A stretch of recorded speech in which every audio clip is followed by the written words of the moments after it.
Hi friends, today I'm going to be sharing with you the first part of the painting process for one of these new paintings that I am working on.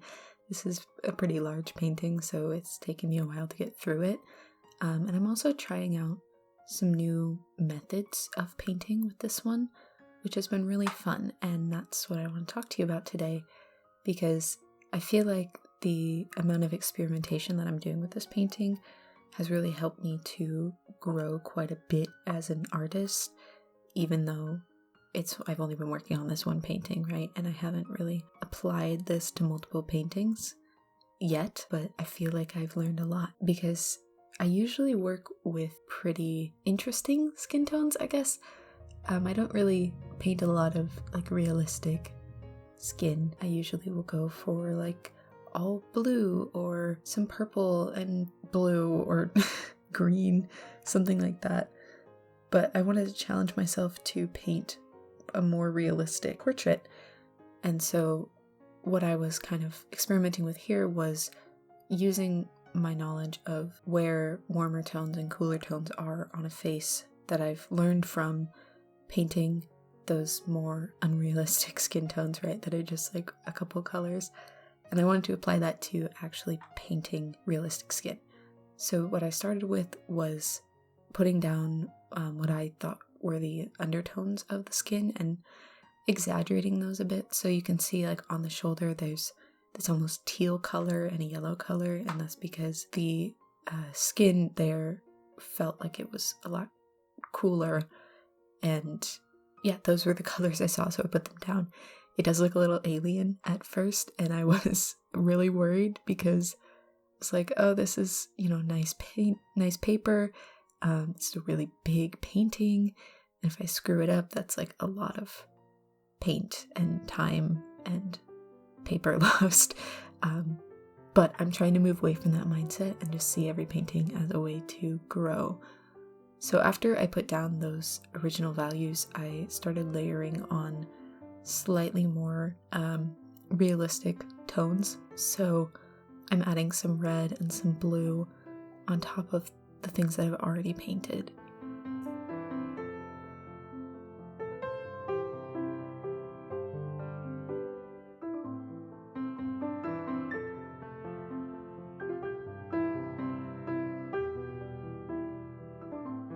My camera stopped recording for a little bit and I did not notice until now.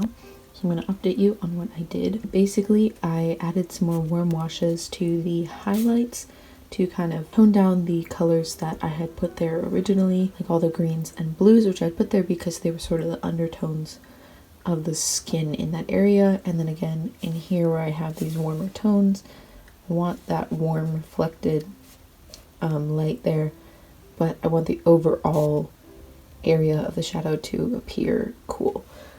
So like if you can see here, you can still see some greens and blues peeking through in here, but I added this warm orangey wash to it. And then over here we have the red underneath the blue. So right now I am trying to reestablish the values and yeah, just gonna go from there. After I got those values down, I started trying to focus more on the lighting of this painting because that's a pretty important thing to establish early on. And I feel like the amount of experimentation that I did with this painting really just proved to me that that's the way that you improve.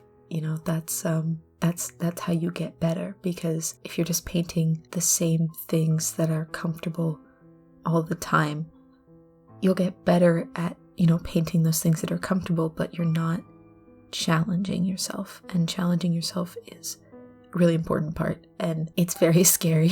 And I'm a person who loves to be comfortable and, stay in my happy place. But pushing myself and giving myself an intentional challenge has been really insightful. Pushing myself and really giving myself a challenge, I feel like has made painting more fun for me, because I love little puzzles and I like working through things. So even though it's a little scary and sometimes I, can't really work on this piece because it is challenging and I don't have the headspace for that, it is a very fun painting process because I'm very engaged in the painting and I have to think about every step and how I can go to extremes and try to then pull those extremes back a bit. Watercolor is all about layering, and this process has really taught me a lot about how colors change when you layer them, and I kind of wanted to make parts of this a little muddier, and so this process has taught me how to do that. And then parts of it I wanted to be more vibrant and translucent, and I'm learning how to do that. And I think that's a really beautiful thing about watercolor, is that even if you're in your happy place, you're always experimenting and you're always growing, because you can't just paint over something. I'm not saying that just being able to paint over something makes it easier, but it's a different experience. Overall, I'm really happy with how this piece turned out, and I don't know that I would have been as happy with it had I stuck with the things that I already know how to do. I feel like pushing myself to experiment and try new things has made me a better painter. So, this is your sign to go out and play with your work.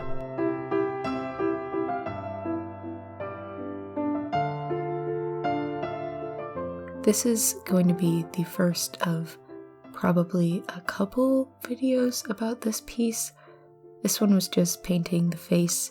The next one will probably be the hands, and after that, I'll figure something out with the background. I hope you enjoyed this video. I hope that it inspired you to experiment a little bit, and thank you for being in this space with me, and I'll see you soon.